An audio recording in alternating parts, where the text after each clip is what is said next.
Good morning students, welcome to online classes. Last time हमने neuron का structure पढ़ा था और उसकी फंक्शनिंग को भी देखा था। उसी का एक छोटा सा टॉपिक है जिसमें हम देखेंगे कि किस तरह से दो न्यूरॉन्स के बीच में सिग्नल्स ट्रांसफ़र होते हैं।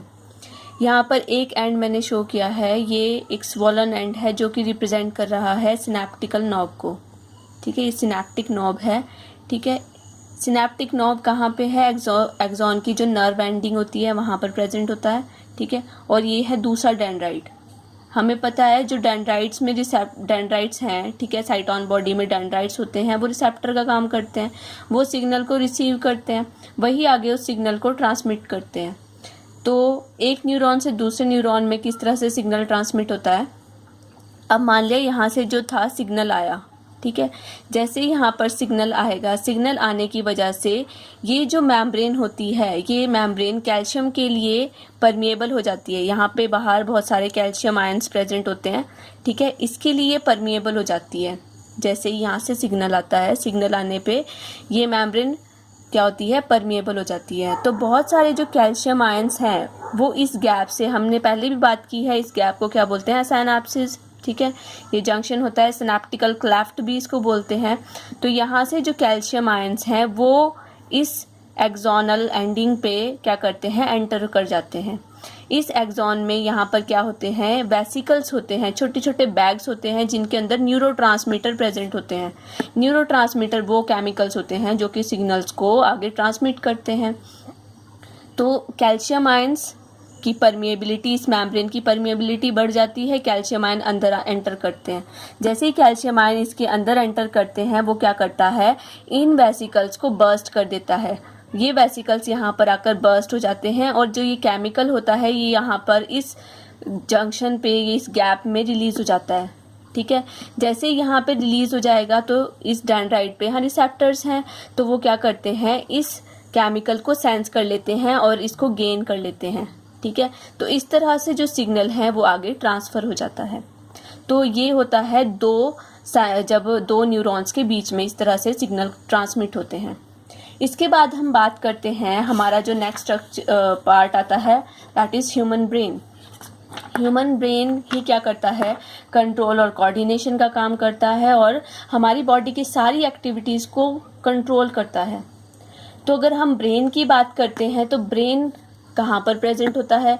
ब्रेन एक क्रेनियल बॉक्स में प्रेजेंट होता है, जिसको क्रेनियल बॉक्स भी बोल सकते हैं आप और क्रेनियम भी बोल सकते हैं और स्कल भी बोल सकते हैं। तो एक बॉक्स होता है, बोनी बॉक्स, बोन्स का बना होता है, जिसके अंदर जो ब्रेन है वो रहता है। अब ब्रेन के बाहर 3 मेम्ब्रेन्स होती हैं, 3 मेनिंजेस होती हैं।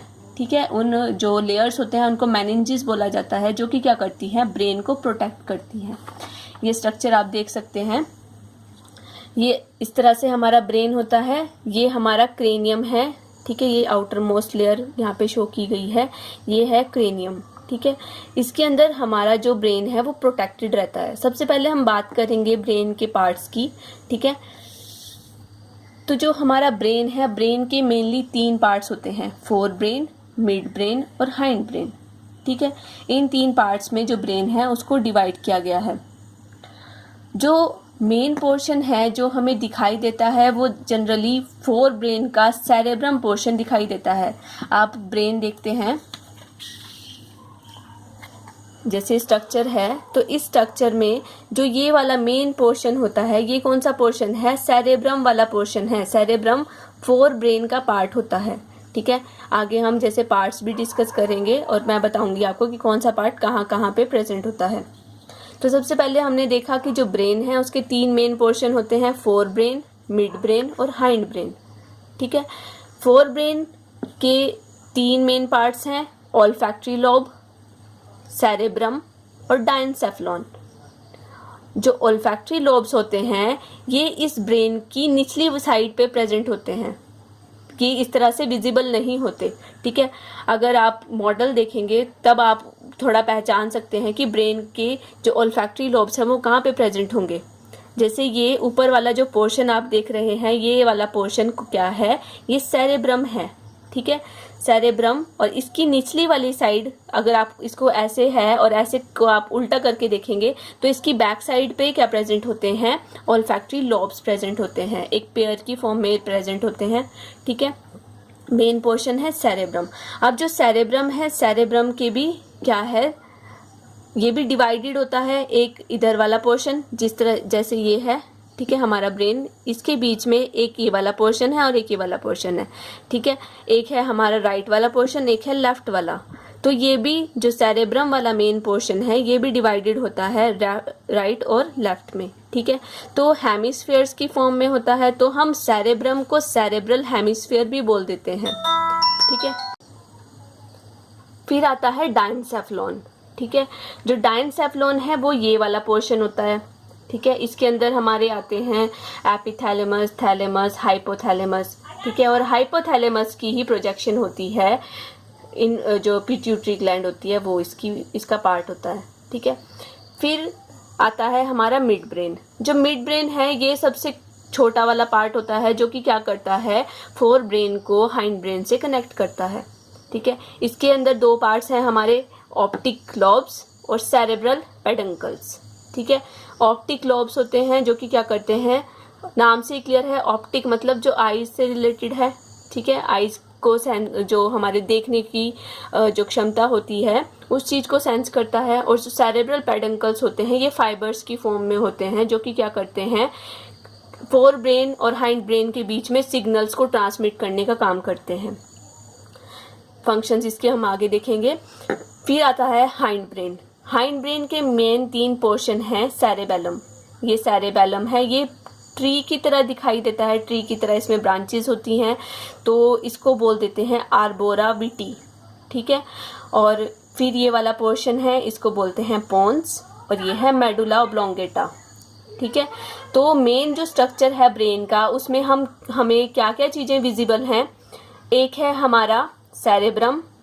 ठीक है, अब मैंने आपको बताया कि जो सेरेब्रम पार्ट है, सेरेब्रम पार्ट के दो हाफ्स में डिवाइडेड होता है, तो दो हाफ्स में डिवाइडेड है, ऊपर से तो दिखेगा लेकिन बीच में इसके एक टिश्यू होता है, हार्ड टिश्यू होता है जो दोनों पार्ट्स को कनेक्ट करता है, वो है कॉर्पस कैलोसम। ठीक है, तो ये सी शेप का स्ट्रक्चर आप देख रहे हैं, ये है कॉर्पस कैलोसम जो कि दोनों ब्रेन्स को कनेक्ट करता है। इसी के साथ यहाँ पे अटैच्ड है हमारा जो डायनसेफलॉन वाला पार्ट है, ये हाइपोथैलेमस। ठीक है, यहाँ पे एपिथैलेमस होता है, ये थैलेमस है, जो इसकी रूफ है उसको बोलते हैं एपिथैलेमस, जो इसकी साइड्स होती हैं वो थैलेमस है, और जो इसका फ्लोर है वो है हाइपोथैलेमस। ठीक है, मिड ब्रेन का भी ये पोर्शन होता है छोटा सा, जो हमें इजीली विजिबल नहीं होता। फिर हम बात करते हैं हाइंड ब्रेन की। हाइंड ब्रेन का जो हमारे पास मेन इंपॉर्टेंट पार्ट्स हैं वो हैं हमारे सेरेबेलम। ठीक है, यहाँ पे इसको छोटा ब्रेन या लिटिल ब्रेन भी बोलते हैं। फिर है पोन्स वेरोली। ठीक है, ये वाला पोर्शन होता है, स्वॉलन पार्ट होता है। और फिर है हमारा मेडुला ऑब्लोंगेटा। मेडुला ऑब्लोंगेटा से यहाँ पर कनेक्टेड होती है हमारी स्पाइनल कॉर्ड, तो एक तरह से ये लिंक का काम करता है ब्रेन और स्पाइनल कॉर्ड के बीच में। तो हमारे ब्रेन का जो सबसे लास्ट पार्ट है वो है मेडुला ऑब्लोंगेटा। अब हम इसकी फंक्शंस देखते हैं कि ब्रेन के किस पार्ट के क्या क्या फंक्शंस हैं, वो बहुत ज़्यादा इंपॉर्टेंट हैं। तो सबसे पहले हम बात करते हैं फोर ब्रेन की। फोर ब्रेन में ऑल्फैक्टरी लोब्स होते हैं, तो जो ऑल्फैक्टरी लोब्स हैं उसका काम क्या होता है, ये हमारी जो सेंस ऑफ स्मेल है उससे रिलेटेड है। तो यहाँ पर जो नर्व्स हैं वो हमारी स्मेल वाली नर्व्स हैं वो कनेक्टेड होती हैं। ठीक है, तो इसका काम है स्मेल को सेंस करना। फिर है सेरेब्रम। सेरेब्रम मेन पोर्शन होता है। अगर आपसे कई बार सेरेब्रम का डायरेक्टली भी पूछ सकते हैं कि सेरेब्रम की क्या फंक्शन है या फोर ब्रेन की क्या फंक्शन है, तो आप उसमें अगर सेरेब्रम के फंक्शंस भी लिख देते हो तो भी आपका सही हो जाएगा, क्योंकि ज़्यादातर जो पार्ट है वो सेरेब्रम ही कैरी करता है। तो जो सेरेब्रम है ये लार्जेस्ट पार्ट होता है ब्रेन का। It is compose of 2 cerebral hemispheres. ये मैं बता चुकी हूँ आपको कि 2 पार्ट्स में डिवाइडेड होता है और हर एक पार्ट को सेरेब्रल हेमिस्फीयर बोलते हैं। दोनों किससे कनेक्टेड होते हैं, डेंस बैंड इसके बीच में प्रेजेंट होता है। ठीक है, जिसको बोलते हैं कैलोसम, कॉर्पस कैलोसम। ठीक है, ये फाइबर्स का बैंड होता है जो कि दोनों हेमिस्फीयर्स को कनेक्ट करने का काम करता है। फिर इसके फंक्शंस देख लेते हैं कि क्या क्या फंक्शन करता है। It perceives general sensations such as pain, touch, temperature. ठीक है, अगर जो हमारे जो वॉलंटरी एक्शंस होते हैं या कोई भी हमें पेन है या कोई भी चीज़ हमें फील हो रही है तो वो हमारे सेरेब्रम वाले पार्ट में ही फील होती है। हमारी वॉलंटरी मूवमेंट्स को भी कंट्रोल करता है कि हमें किसी चीज़ को उठाना है, क्या करना है, जो भी चीज़ें हैं वो वॉलंटरी एक्शंस जो हमारी बॉडी के हैं, मतलब जो हम अपनी इच्छा से करते हैं वो रिएक्शंस भी ये कंट्रोल करता है। कुछ इनवॉलंटरी मूवमेंट्स को भी कंट्रोल करता है और ऑटोनॉमिक नर्वस सिस्टम को भी कंट्रोल करता है। ठीक है, हमारी इंफॉर्मेशन को स्टोर करता है। ठीक है, कि शॉर्ट टर्म के लिए है, लॉन्ग टर्म के लिए है, उन चीज़ों को भी ये कंट्रोल करता है। ठीक है, फिर जो हमारे क्रिएटिव आइडियाज़ हैं, कोई पर्सन ज़्यादा क्रिएटिव है मतलब उसका जो सेरेब्रम वाला पार्ट है वो ज़्यादा डेवलप्ड है। हमारे जो एक्सप्रेशंस होते हैं इमोशंस के, उनको कंट्रोल करता है। हमारी विल पावर कहाँ से कंट्रोल होती है? सेरेब्रम से। हमारी पर्सनैलिटी बनती है वो भी सेरेब्रम से। जो हम किसी भी ऑब्जेक्ट का शेप या कलर को जज कर सकते हैं वो भी सेरेब्रम के थ्रू ही होता है। जो लैंग्वेज कॉम्प्रीहेंशन है वो भी सेरेब्रम के थ्रू होता है। तो ये सारी चीज़ें हैं वो कौन कंट्रोल करता है? सेरेब्रम वाला पोर्शन कंट्रोल करता है। तो एक इम्पॉर्टेंट पार्ट है जो कि बहुत सारी चीज़ों को कंट्रोल करता है। फिर आता है डायंसेफ्लॉन। It इनक्लोजेज a cavity. डायंसेफ्लॉन के बीच में कैविटी प्रेजेंट होती है। ठीक है, इस कैविटी की जो रूफ होती है उसे एपिथैलेमस बोलते हैं। जो इसकी साइड्स होती हैं राइट और लेफ्ट साइड उसे थैलेमाई या थैलेमस बोलते हैं। थैलेमाई इसका प्लूरल है और थैलेमस सिंगुलर है। इसके जो फ्लोर है उसको थैलेमस बोलते हैं। अब मैंने यहाँ पे जैसे कॉर्पस कैलोसम है, इसके बीच में ये कैविटी है। इस कैविटी में यहाँ पर जैसे स्ट्रक्चर है, ठीक है, इसे बोलेंगे एपिथैलेमस। एपिथैलेमस में ये थैलेमस है और ये हाइपोथैलेमस है, ये वाला इसका फ्लोर है। अब इसके थैलेमस के ऊपर एक स्ट्रक्चर होता है, इसको बोलते हैं choroid plexus, anterior choroid plexus.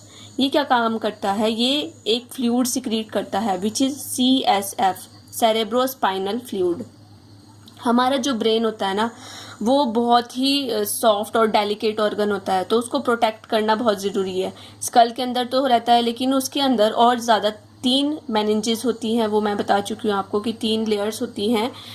वो 3 लेयर्स के बीच में एक कुशन लाइक फ्लूइड भरा होता है जो कि शॉक एब्जॉर्बर का काम करता है। वो जो फ्लूइड है वो है सेरेब्रोस्पाइनल फ्लूइड। सेरेब्रम मतलब हमारे ब्रेन में भी है और स्पाइनल कॉर्ड में भी यही फ्लूइड भरा होता है, इसलिए इसको बोलते हैं सेरेब्रोस्पाइनल फ्लूइड। तो कौन सिक्रीट करता है? एंटीरियर कोरोइड प्लेक्सस जो एपिथैलेमस के ऊपर बना होता है, ये सिक्रीट करता है इसको। तो इसके थैलेमस से, हाइपोथैलेमस से एक स्ट्रक्चर अराइज होता है जिसको बोलते हैं इनफंडिबुलम, और वहाँ से 2 प्रोजेक्शंस निकलती हैं जिन्हें बोलते हैं हाइपोफाइसिस यानी पिट्यूटरी ग्लैंड। पिट्यूटरी ग्लैंड का क्या काम होता है? पिट्यूटरी ग्लैंड एक एंडोक्राइन ग्लैंड का काम करती है और एक तरह से एंडोक्राइन सिस्टम को नर्वस सिस्टम से कनेक्ट करने का काम करती है और बहुत सारे हार्मोन सिक्रीट करती है। जो थैलेमस होता है, ये जो थैलेमस है ये रिले सेंटर है। रिले सेंटर का क्या काम होता है? जो कि इंफॉर्मेशन को आगे ट्रांसफ़र करता है। तो थैलेमस रिले सेंटर का काम करता है। फिर देखते हैं हाइपोथैलेमस के फंक्शंस। जो हाइपोथैलेमस है ये इम्पल्सेस को रिसीव करता है, बॉडी टेम्परेचर को रेगुलेट करता है, बीपी को कंट्रोल करता है, हार्ट बीट के रेट को भी कंट्रोल करता है, पेरिस्टॉल्सिस को कंट्रोल करता है। पेरिस्टॉल्सिस आप समझ रहे होंगे कि फूड की जो मूवमेंट होती है गट के अंदर, इसोफेगस में जो फूड की मूवमेंट होती है कॉन्ट्रैक्शन और रिलैक्सेशन से, उसको बोलते हैं पेरिस्टॉल्सिस। तो उस चीज़ को भी कौन कंट्रोल करता है? Hypothalamus. Synthesize body's essential hormones. Hypothalamus भी 12 हार्मोन सिक्रीट करता है जो कि कहीं ना कहीं पिट्यूटरी ग्लैंड को भी अफेक्ट करते हैं, इसको भी कंट्रोल करता है। पिट्यूटरी ग्लैंड क्या है? एंडोक्राइन सिस्टम का पार्ट है जो कि क्या करती है? बहुत सारे हार्मोन सिक्रीट करती है। अब बात करते हैं मिड ब्रेन की। जो मिड ब्रेन है वो स्मॉल साइज़ का होता है। जो हमारा फोर ब्रेन है और हाइंड ब्रेन की बात करते हैं तो उनसे छोटा होता है, सिर्फ छोटा सा पार्ट होता है मिड ब्रेन का। It control reflexes of iris and eyelids, क्योंकि इसमें मैंने आपको बताया ऑप्टिक लोब्स प्रेजेंट होते हैं, तो वो क्या करते हैं, आइरिस और आईलिड्स को की रिफ्लेक्सेस को कंट्रोल करते हैं। इनके बीच में एक कियाज़मा बना होता है, ऑप्टिकल कियाज़मा। उससे क्या होता है, जो हमारा राइट वाला पोर्शन होता है, ये वैसे भी है कि जो हमारा राइट सेरेब्रल हेमिस्फीयर होता है वो हमारे लेफ्ट वाले बॉडी के पार्ट को कंट्रोल करता है, और जो हमारे लेफ्ट वाला सेरेब्रल हेमिस्फीयर होता है वो हमारे राइट वाले बॉडी पार्ट को कंट्रोल करता है। इसी तरह से आइज का भी यही सिस्टम होता है। फिर बात करते हैं हाइंड ब्रेन की। हाइंड ब्रेन के 3 पार्ट्स मैंने बताए थे आपको, सेरेबेलम, पोन्स वेरोली और मेडुला ऑब्लोंगेटा। सेरेबेलम को हम लिटिल ब्रेन भी बोल सकते हैं और आर्बोरा बिटी भी बोलते हैं। आर्बोरा का मतलब होता है जो ट्री लाइक होता है, बिटी मतलब लिविंग है, ठीक है। It maintains posture, equilibrium and coordinate voluntary movements initiated by cerebrum. तो एक तरह से बैलेंस का काम करता है हमारी बॉडी के अंदर सेरेबेलम। पोस्चर को मेंटेन करने में हेल्प करता है कि जब हम सीधे चलते हैं या हम बैठ रहे हैं तो उन चीज़ों को कौन कंट्रोल करता है, सेरेबेलम कंट्रोल करता है। इक्विलिब्रियम बना के रखता है, तो एक तरह से हमारी जो हियरिंग वाला पोर्शन है, हमारा जो ईयर्स हैं उनके साथ कनेक्टेड होता है सेरेबेलम। हमारी जो सेरेब्रम में वॉलंटरी मूवमेंट्स आती हैं उनके साथ भी कोऑर्डिनेट करता है, क्योंकि इसको बैलेंस बना के चलना है। जैसे कोई पर्सन साइकिलिंग करता है, साइकिलिंग करना सीखता है, तो शुरू में क्या करता है, वो डगमगाता है, तो धीरे धीरे ही प्रैक्टिस करके वो सीख सकता है। तो हमारी ब्रेन का कौन सा पार्ट होता है जो उस टाइम बैलेंस बनाने का काम करता है, वो सेरेबेलम होता है। जब छोटा बच्चा होता है वो चल नहीं सकता इतने ढंग से, धीरे धीरे वो चलना सीखता है, वो किसके थ्रू होता है, सेरेबेलम के थ्रू। कोई पर्सन डांस करता है, जो जिम्नास्ट करते हैं, ठीक है, वो सारे किसके थ्रू होते हैं, सेरेबेलम के through. It developed by learning, learning के थ्रू ये डेवलप होता है। जितना हम किसी चीज़ को सीखते हैं, प्रैक्टिस करते हैं, उतना ही ज़्यादा बैलेंस आता है। फिर हम बात करते हैं पोन्स वेरोली की। तो सेरेबेलम भी बहुत इम्पॉर्टेंट पोर्शन होता है। आपने नाना पाटेकर की मूवी में सुना होगा ना, वो गर्दन के पीछे जब मारता है कि छोटा दिमाग होता है यहाँ, तो वो हमारा जो पोर्शन है वो सेरेबेलम होता है। क्योंकि जब छोटे होते हैं तो वो ज़्यादा सॉफ्ट होता है, डेलिकेट होता है, तो उस टाइम पे उसको अगर टच करेंगे तो कहीं ना कहीं मेंटल प्रॉब्लम्स आ जाती हैं पर्सन में, तो इस चीज़ को थोड़ा अवॉइड करना चाहिए। फिर है पोन्स वेरोली। पोन्स वेरोली क्या करता है, it transmits impulses from one side of cerebellum to the other end from medulla to higher centres in the brain. तो ये पोन्स वेरोली क्या करता है, जो इम्पल्सिस होती हैं, इम्पल्सिस को सेरेबेलम से आगे ट्रांसफ़र करता है, सेरेबेलम से हायर सेंटर्स मतलब सेरेब्रम तक, या तो मेडुला तक पहुंचाएगा या आगे पहुंचाएगा, तो मतलब एक तरह से जंक्शन का काम करता है। फिर है मेडुला ऑब्लोंगेटा। मेडुला ऑब्लोंगेटा में रेस्पिरेटरी सेंटर्स होते हैं जो कि रेस्पिरेशन को कंट्रोल करते हैं। यहाँ पे कार्डियक सेंटर्स होते हैं जो कि हार्ट रेट को भी कंट्रोल करते हैं। जो हम निगलते हैं, स्वेलोइंग करते हैं, उस चीज़ को कंट्रोल करता है। मतलब जितने भी हमारे इनवॉलेंट्री एक्शंस होते हैं उनको हमारे हाइंड ब्रेन वाले और जो मिड ब्रेन वाले पोर्शन है वो कंट्रोल करते हैं। तो हाइंड ब्रेन में जैसे मेडुला ऑब्लोंगेटा, अब कुछ चीज़ निगलनी है वो खुद से होता है, आगे वो खुद ही जाता है। एलिमेंट्री कैनाल की जितनी भी एक्टिविटी होती है वो मेडुला ऑब्लोंगेटा ही कंट्रोल करता है। वॉमिटिंग आती है तो मेडुला ऑब्लोंगेटा कंट्रोल करता है उस चीज़ को। स्नीजिंग, हम छींकते हैं, या सैलिवेशन होती है, ठीक है, वो सलाइवा रिलीज होता है, तो वो भी मेडुला ऑब्लोंगेटा ही कंट्रोल करता है। It also can control blood pressure, blood pressure को भी कंट्रोल कर सकता है। ये वैसोडायलेटर और वैसो कंट्रिक्शन कर सकता है, मतलब जो हमारी ब्लड वेसल्स होती हैं, ब्लड वेसल्स को कॉन्ट्रैक्ट कर सकता है और डायलेट भी कर सकता है, जिसके थ्रू हमारा ब्लड प्रेशर कंट्रोल होता है। तो एक तरह से क्या करता है, जंक्शन का काम करता है ब्रेन और स्पाइनल कॉर्ड के बीच में। तो ये थे हमारे ब्रेन के जो पार्ट्स थे उसके फंक्शंस, ठीक है। आपने इन सारे फंक्शंस को एक बार अच्छे से देख लेना है और याद कर लेना है, क्योंकि ये बहुत इंपॉर्टेंट क्वेश्चन है बोर्ड के पॉइंट ऑफ व्यू से भी और वैसे भी। Fore brain, mid brain, hind brain, कई बार पूरा क्वेश्चन भी आ जाता है, तो आपने डायग्राम अच्छे से बनाना है इसका। और कई बार बीच बीच में से जैसे सेरेब्रम के फंक्शंस पूछ लिए, सेरेबेलम के फंक्शन पूछ लिए, मेडुला ऑब्लोंगेटा के, या फिर हाइपोथैलेमस के फंक्शन पूछ लिए, वो पूछ सकते हैं। एक और इसमें एक बात है कि जैसे हमारा हाइपोथैलेमस ये वाला पोर्शन होता है ना, ये हमारा थैलेमस है, थैलेमस के नीचे हाइपोथैलेमस के पास यहाँ पर एक बॉडी होती है। हमारी बॉडी के अंदर एक और सिस्टम काम करता है जिसको बोलते हैं लिम्बिक सिस्टम।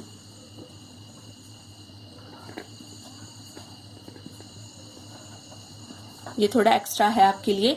लिम्बिक सिस्टम में यहाँ पे एक जो आलमंड शेप के दो बॉडीज बनी होती हैं जिसको बोलते हैं अमिगडाला। जो अमिगडाला है वो क्या करता है, हमारे जितने भी इमोशंस हैं, इमोशन ऑफ फियर है और हैप्पीनेस है, इन चीज़ों को कंट्रोल करता है। और एक और यहाँ पे हमारा सिस्टम है उसको बोलते हैं हिपोकैम्पस। हिपोकैम्पस क्या काम करता है, हमारी शॉर्ट टर्म मेमोरी को लॉन्ग टर्म मेमोरी में चेंज करता है। तो ये लिम्बिक सिस्टम में हमारे जो हमारा सेरेब्रम वाला पार्ट है, फोर ब्रेन के पार्ट्स हैं, वो भी आ सकते हैं इसमें, और जो अमिगडाला और हिपोकैम्पस है वो भी आ जाते हैं इसके अंदर। यहाँ पे अमिगडाला होता है और यहीं से ऊपर की तरफ इस तरह से स्ट्रक्चर्स निकलते हैं, दो होते हैं, एक इधर को एक दूसरी साइड को इस तरह से निकलता है। ऊपर वाले पोर्शन को हिपोकैम्पस बोलते हैं, इसको अमिगडाला बोलते हैं। तो एक बार क्विज के अंदर क्वेश्चन पूछा गया था कि हमारे ब्रेन का कौन सा पार्ट है अगर उसको रिमूव कर दिया जाए तो सेंस ऑफ फियर है वो रिमूव किया जा सकता है, तो वो है अमिगडाला। ठीक है, क्योंकि ये हमारे फियर को कंट्रोल करता है और इसके लिए एक्सपेरिमेंट भी हुआ था। तो जो हमारी जो सेक्सुअल अरोजल है वो भी ये कंट्रोल करता है। ठीक है, हमारे जो इमोशंस हैं उन चीज़ों को भी ये कंट्रोल करता है, अमिगडाला और हिपोकैम्पस। तो इसी के साथ जो हमारा ब्रेन वाला पार्ट है यहीं ख़त्म होता है। इसके बाद हम स्टडी करेंगे coordination in plants. Thank you class.